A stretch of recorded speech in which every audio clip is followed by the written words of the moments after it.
Olá, tudo bem com você? Nós estamos meditando agora em Apocalipse e hoje o capítulo 5. Você já percebeu que o Apocalipse ele é muito cheio de símbolos e expressões que por vezes a pessoa que lê, ela não consegue compreender aqueles símbolos, aquelas coisas.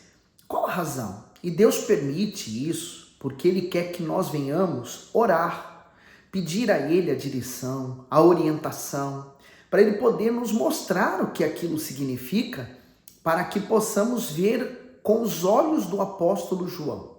E claro, a oração, a pesquisa, por isso a meditação da palavra de Deus não é somente essa, que nós terminamos agora, pronto, acabou. Não, continue meditando, analisando, pensando, buscando.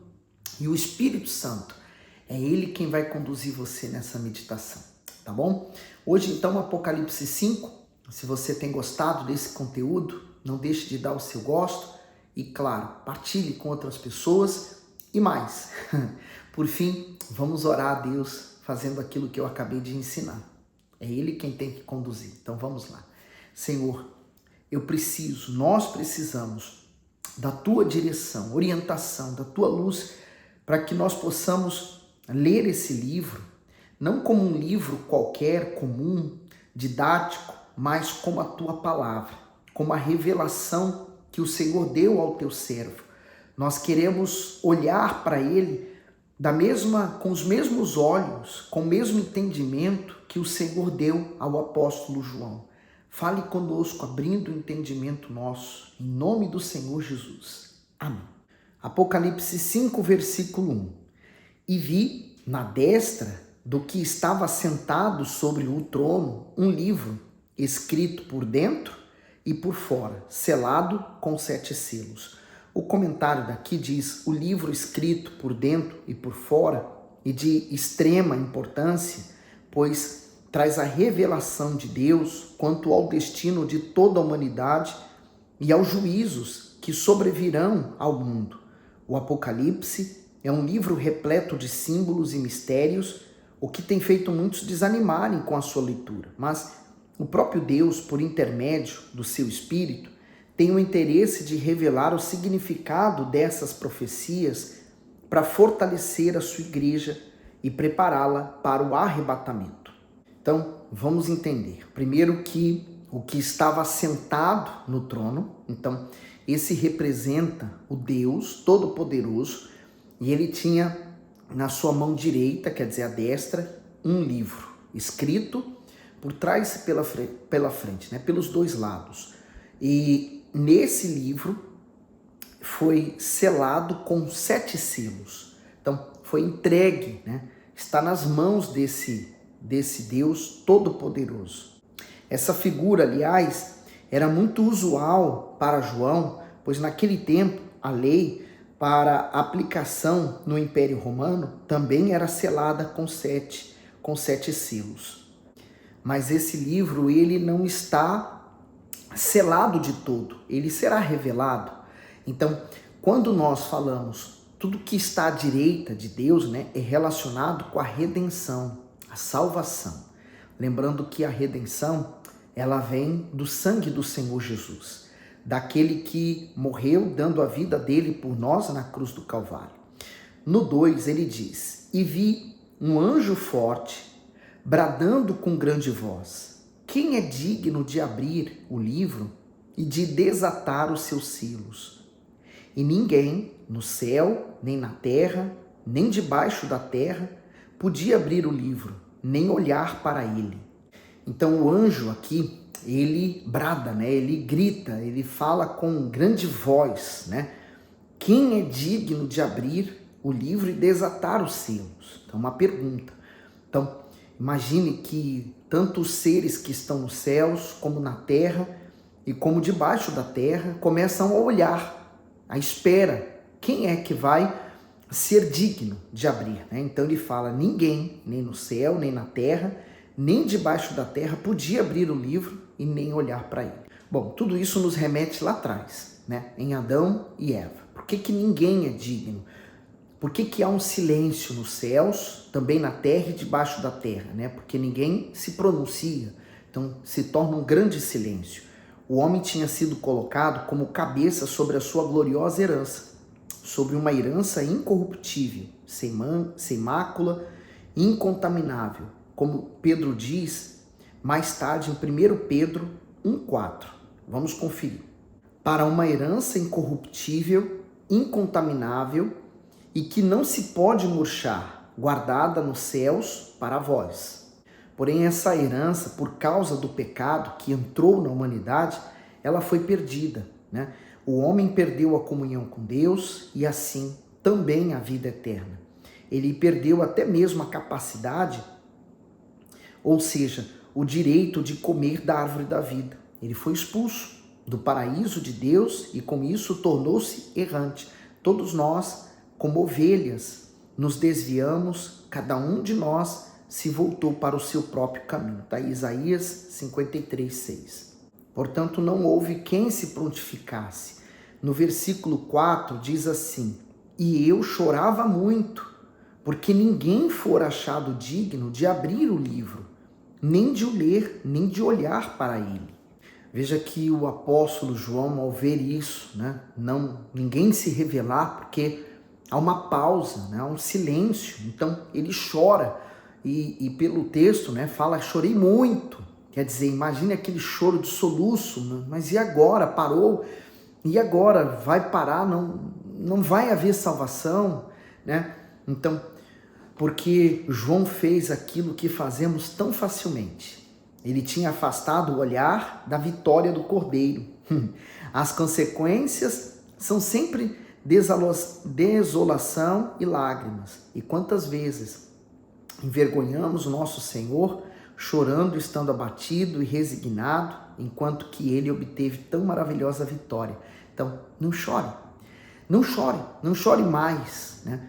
Há problemas, situações que nós enfrentamos e enfrentaremos, que Deus permitiu e permitirá para não nos perder. No 5 diz: e disse-me um dos anciãos, não chores, eis aqui o leão da tribo de Judá, a raiz de Davi, que venceu para abrir o livro e desatar os seus 7 selos. O comentário do bispo que ele faz diz assim: quem é digno de abrir o livro que está na mão direita de Deus? Os selos precisam ser abertos para que os juízos, tanto de justificação para os salvos, quanto de condenação para os perdidos, possam ser executados. O João chorava muito, porque não foi achado ninguém na terra ou no céu que pudesse abrir o livro e ler o que estava dentro dele. Veio, porém, um dos anciãos e o consolou, dizendo que havia um que possuía a dignidade de abrir o livro e os 7 selos, o Senhor Jesus. Ele recebeu esse direito e essa autoridade do Pai ao se entregar como sacrifício na cruz. Por isso que, se você está desanimado, triste, pensando: é o meu fim, acabou para mim, não tem jeito, olha, eu vejo o próprio Senhor Jesus, né, dizendo para você: não chores, fique tranquilo, eu venci. Então, se você permanecer com Ele, você também vai vencer. De forma bem concreta, isso significa que tudo aquilo que o primeiro Adão perdeu, pela sua desobediência, a vida eterna, a comunhão com Deus, o paraíso, o último Adão, que é o Senhor Jesus, recuperou pela sua obediência. Aleluia. Ele foi obediente até a morte, e morte de cruz. Com isso, tornou-se livre uma herança para aqueles que o guardam. Por essa razão, Cristo é o mediador de uma nova aliança, para que os que são chamados recebam a promessa da herança eterna, visto que ele morreu como resgate pelas transgressões cometidas sobre a primeira aliança, quer dizer, o Antigo Testamento. No caso de um testamento, é necessário que se comprove a morte daquele que o fez, pois um testamento só é válido no caso de morte, uma vez que nunca vigora enquanto está vivo quem o fez. Por isso, nem a primeira aliança foi sancionada sem o sangue. Está em Hebreus 9, 15 ao 18, e é uma versão mais atualizada. Então, veja que agora vem o Senhor Jesus, aquele que vem vitorioso, e ele pode tomar da mão direita de Deus esse livro. O Filho de Deus veio ao mundo e tirou o motivo que levou à perda da herança eterna, o pecado. E aí, vejam, é o Cordeiro de Deus que tira o pecado do mundo. Lembra? João Batista, ele apontou para Jesus quando ele vinha para ser batizado. Está lá em João 1:29. Jesus morreu na cruz do Gólgota. Ele inclinou sua cabeça e expirou. Não está escrito, ele expirou e inclinou a sua cabeça, pois ele entregou sua vida voluntariamente. Ninguém a tomou dele. Agora a herança está disponível, pois o testador está morto. E veja, Jesus não permaneceu na morte, ele ressuscitou e está vivo. Ele está vivo. E olha, eu tenho tanta certeza que ele está aqui agora, entre eu e você, nessa meditação. Ainda que seja um vídeo e você esteja a assistir, mas ele está agora mesmo com você.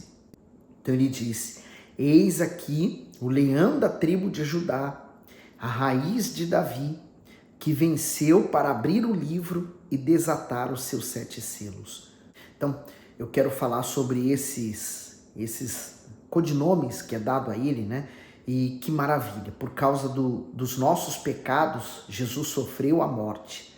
E com isso a herança ficou livre para nós, a sua descendência. No entanto, ele então ressuscitou da morte, e aí aconteceu o extraordinário. Ele mesmo era e é o herdeiro de todas as coisas. E nós, que o seguimos, e somos vencedores, viramos co-herdeiros com ele.